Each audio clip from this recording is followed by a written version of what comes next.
This video accompanies the Teacher's Handbook for the Intensive English Language course as part of the EFOP 3-2-14-17 Nyelvtanulással a boldogulásért project.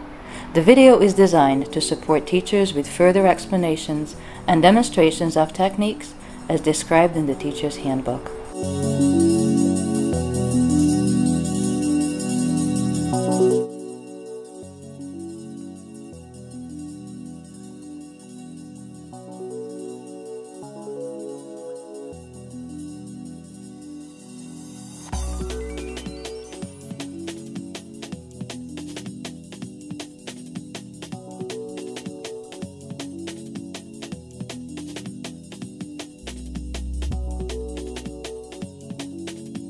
Students were given set tasks to build their use of reading strategies, starting with a pre-reading task of looking only at titles and subtitles to gain clues as to what the reading text is about. This particular during reading strategy involves looking for key vocabulary in the text to improve overall understanding. The students then compare their choices in groups. You took a kind of a logical step thinking that, okay, as you probably did as well. For that, Bonnie, what did you think? Well, we write with chalk, so I think that's a milestone that's worth documenting. Right. Chalking up. Right. Nice. Because we've got two options here. We can either, well, we've got several options that we can all use at the same time. We can look at the whole sentence and think logically. We know we live in the world, we have a logical brain. We can think, oh yeah, they're talking about so and so many millions of visitors, therefore chalking up has got something to do with getting those numbers, maybe. Yeah, so attracting, you were talking that the numbers maybe were rising. That's a possible intelligent guess. We can also use the word itself. And within that word, and that's a nice way to guess meanings of words, is to find a word in that word that you actually know. In this case, you might already know the word chalk, although it's getting a little bit old-fashioned in schools. We used to, pardon? Exactly, it's krita.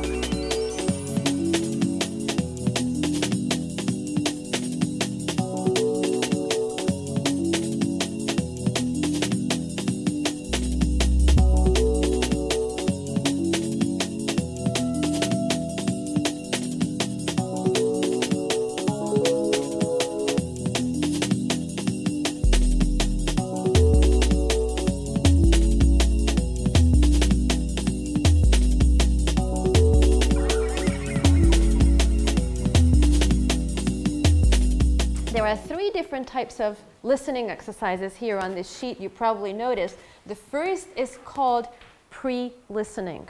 What do I mean by pre-listening? When you look at the reading strategies that you were dealing with today and yesterday, scanning and previewing, looking for information is a pre-reading strategy. You do this before you actually start reading the text. Now, how in the world do you do that with listening? What do? You can't really look at that listening material because you will have to hear it. And yet, there is a way to do a preview.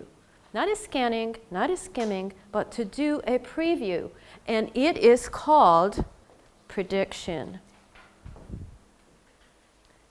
It's a prediction. Prediction with guiding questions, or as you see here, with true and false statements.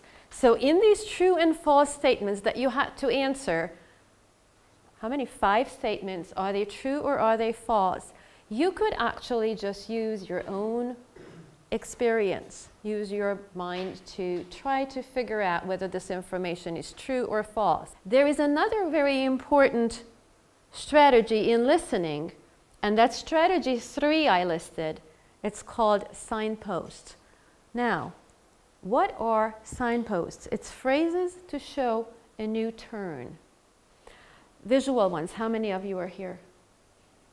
Visuals, okay.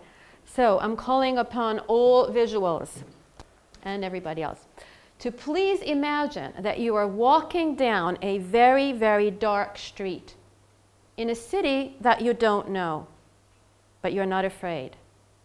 You're not afraid at all because you're safe, but you can't see a damn thing. You're walking, and you're afraid of tripping maybe a little bit. And then all of a sudden you see a street light. Ding, light is on. And then you see another one, and then you see another one, and then you finally see that this road is winding, and it's going this way, it's going that way, it's going in a circle, you're making a turn, then you're making another turn, and you see because of those little street lights. So imagine signposts as those little street lights. They show you where the speaker is going, and they show you where you're going with this text. What could be signposts? Do you have a couple of ideas, examples of a speaker with words? How is a speaker showing you where she or he is going? By saying, and next, as the next step. Furthermore, in contrast, in addition, in conclusion, in summary. Once we are familiar with all this, now I want you to take a look at this. So words can be signposts. 3 phases of solving problems with listening comprehension.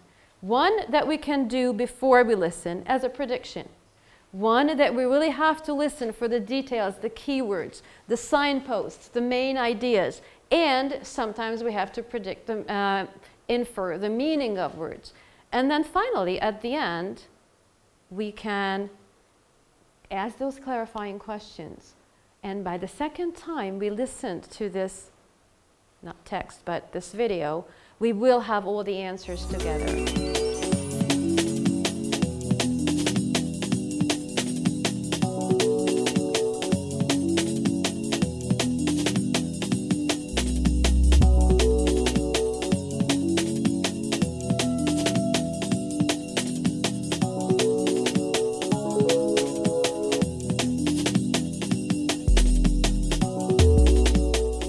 But that's why they're thunks. They're not normal ways to think about things. It's looking at things with a slightly different perspective. So we've had 3 brave people so far. Try to relax and have fun with the idea of thinking about your answers. Okay? But I'm not going to pick on you. I'm not going to say your names. I'm going to leave you space to think. When you're ready to give an answer, just speak. Don't put up your hand, okay? Just speak. And try to react to each other as well, okay? So, where are those? Might help if I'd had my glasses on. Never mind. Right, next question. If you taste a strawberry in the fruit aisle of a supermarket, is it stealing? Yes, because you don't pay. So even just one strawberry. Any reactions? Officially no, because it's not a measurable amount. I mean, you don't go into the shops to get like 10 grams of strawberry if you are doing normal business, of course. So therefore, you're saying It's not a stealing. it's Well, in my opinion, it is not just taking a sample. Yeah. okay. What if you take 5? Well, that Yeah, can but be a you measurable amount, so yeah, that is the Okay, so nice that you're using that idea of the measurable. Any other comments? What if you take 5 strawberries? I'm not sure. Do I really like this? Do I really want to buy a whole kilogram and I taste 5? Is it stealing? Oh no? Why? Why? Yes, she says emphatically. Why is that? Because she said that he or she didn't pay for it, and if she tasted and she thinks that it's not so good, I don't buy it, then it's stealing. Okay, interesting. So you said it wasn't stealing because it's not a measurable amount, 1 strawberry. What if I go into the dessert aisle and try a biscuit? Is that different to the fruit aisle? Can I sample a biscuit before I buy it then?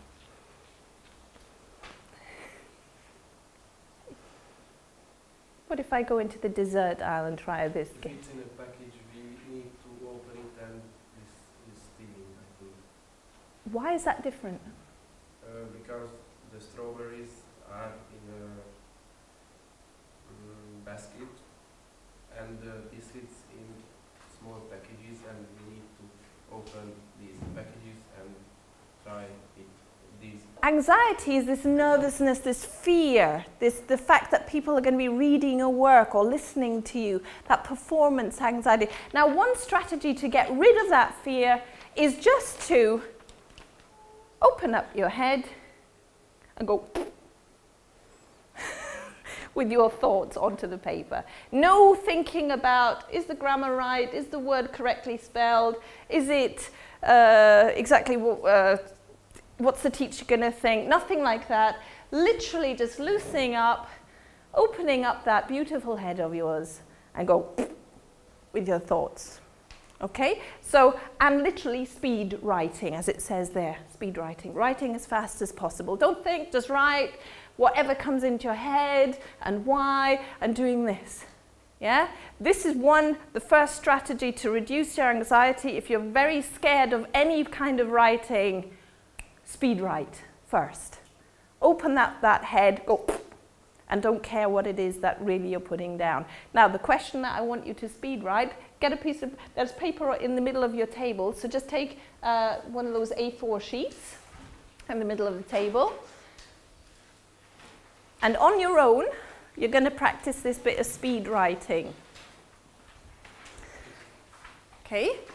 2 minutes. I'm going to give you time over 2 minutes. That's all. Open up that head. Loosen up. Are we loose? Do this. Loosen up. Come on. Look,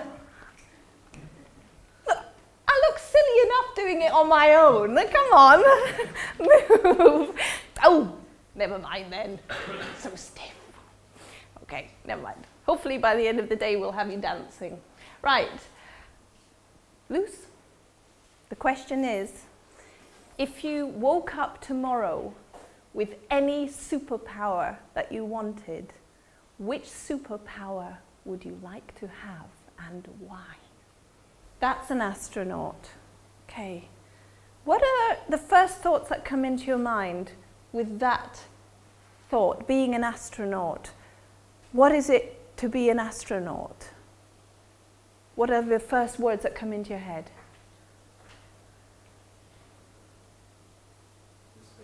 Space.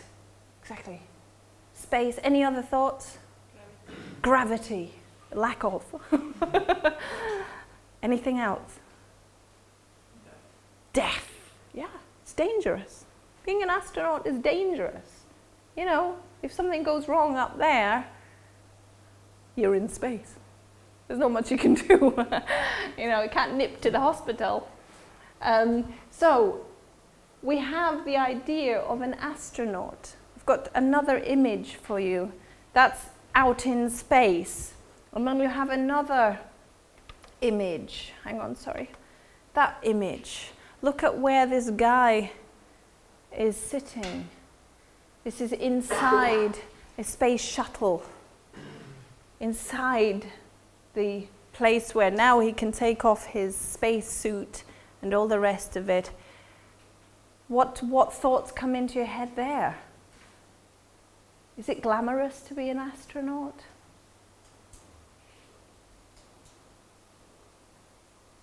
You saying yeah? Why do you say yeah? Because not so much of us can do it. And Nice. astronauts and space missions are usually surrounded by a lot of enthusiasm and Okay, nice. I've given you a piece of paper onto your tables, and I've also provided one or two of these darker pens. What I'd like you to do is to, again, we're still in the opening the head up and going phase, yeah? So without thinking too much about it, but thinking about those two images, what is it to be an astronaut?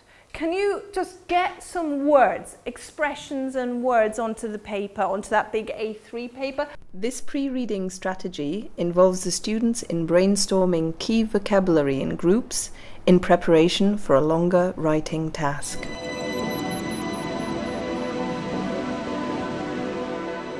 We have looked at several strategies for reading and listening comprehension. Some of them are the same. For both written and orally presented material, we try to find the main idea or some keywords. We look for transition phrases that signal the new ideas. For writing strategies, we use slightly different ones, but the signposting, for example, is the same. In addition, we also use mapping, organizing, and brainstorming. Now, when we are planning a speech, we combine all these strategies and we add a few more. In the next few minutes, we will learn about reducing anxiety through practicing mindfulness, and we will also discuss how to add highlights or so-called hooks to our presentation. So when you speak, what is it that bothers you? What is it that you're not good at? What is it that you need to improve? In English. In English. When you're speaking in English, what is it that you want to improve? What is it that you usually find difficult? What is it you're afraid of? Think about the situation holistically. You have to give a speech in English. What are the things you're worried about? You're looking at all these elements of speaking. These are all the things that can go wrong. So if you look at these, then you pretty much will find the answer to that question. What could be your fears? I will not add a conclusion, or I will not be fluent, or I cannot figure out the rhythm, or I will not be confident enough, or I can't make eye contact, the vocabulary doesn't come to me, people will not be interested in it, I can't add a good hook. Those could all be fears. Your fears are either in the past or if they are in the future. God bless you. In the past, because they come from experiences in the past. How many of you have experiences that were bad experiences and they caused your... Really? Yes? Yes? Mm-hmm. Any bad experiences? And then in the present, we are focusing on them. We are concentrating on them. We are fearing them. 6 years ago, I really screwed up because I had to do this and that, and it's in the past. The other fear is in the future. How many of you are fearing the future? The failures are in the past. The end of the world is in the future. So how many of you are fearing the future? Why? Why? You don't know the future. There's nothing to fear. You can't predict the future. Well, you can predict when you're reading or listening, but you can't predict the future. Remember, we agreed on that. So you're fearing the past or the future. And what I am telling you now is stay in the present. What do you see? What do you see? Jofi, what do you see? You're Jofi, right? Yeah. What do you see? No. Yeah. Right. You see me, you look around, you see other friendly faces, you see the board, you see this only. What do you hear?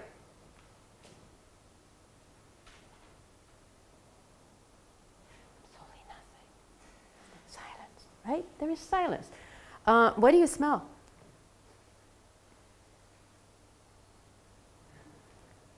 The air conditioner, the stuffy room, nothing else from the past, nothing from the future. What do you feel? Your hair, the table, the heat, hunger, everything is in the present. So I want you to focus on the present. There is nothing to fear because right now you're in a safe place, you're talking to some people who are pretty safe to talk to, and leave the past and leave the future. It's called mindfulness. Do you know what the Chinese finger trap is? It's a little device that you put your fingers in and then it locks your fingers and you can't move your hands. These are our thoughts. Our thoughts work like the finger trap. The more you want to move your hands, the more you want to get out, the tighter the grip. So, go blank. Think about the present. And in the present, what I want you to focus on is the good things that are that are happening at the moment. So, meditation in a way to focus on the present, leave the past, leave the future, look at these fears and turn them into positive statements, which is what you're going to be repeating to yourselves. So, for example, I am afraid I need to improve my vocabulary, or I need to improve my pronunciation, or I need to make more eye contact, I need more confidence. Turn these into positive statements that you keep repeating to yourselves as you meditate in the present and say, my vocabulary is good. My pronunciation is understandable. My confidence is high. What was the other one?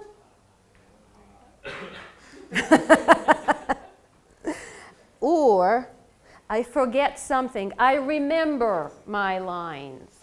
Turn all those fears here in the next couple of lines, turn them into positive statements, which is what you're going to be repeating to yourself as you are getting ready for your presentation. Instead of saying to yourselves, you know, last time I messed up because I forgot my words, I made mistakes with the vocabulary, and this time I'm afraid that the audience is going to hate me and it's not going to work. And instead, say these positive things to you. My pronunciation is good. I have confidence. My vocabulary is all there. It's professional.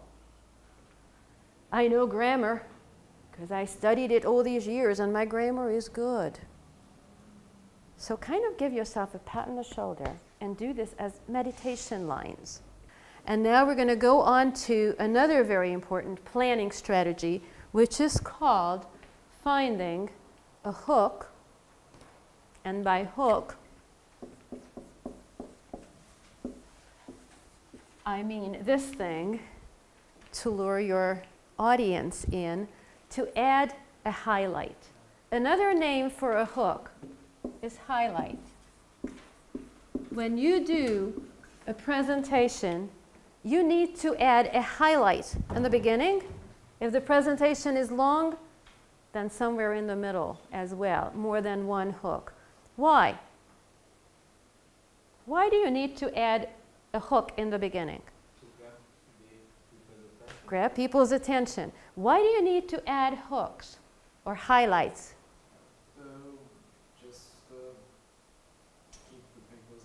Keep the people's attention. Not everybody is auditive. Not everybody is oral. Visual people will need what kind of hooks?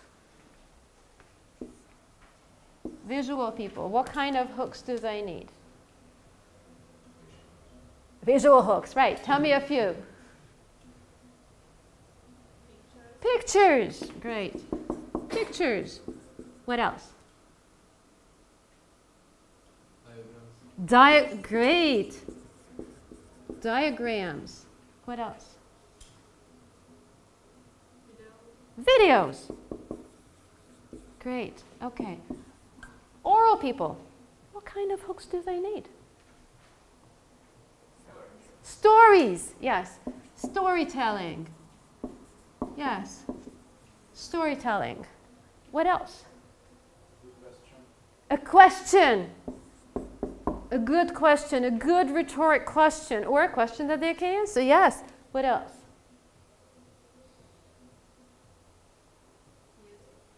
Music. Play music and then somehow relate that to your topic. Excellent. Read and write people. What kind of a hook do they need? Notes. Notes, okay? Notes. So you can show something that they read, and the notes could be, for example, a fun fact, or it could be a quote from a famous person. Yeah, something that they can Read before you start speaking. Okay, and here are these problem folks, the kinesthetic people. What do they need? Because they just don't stop moving around. They need real life experiences. What is it that they need?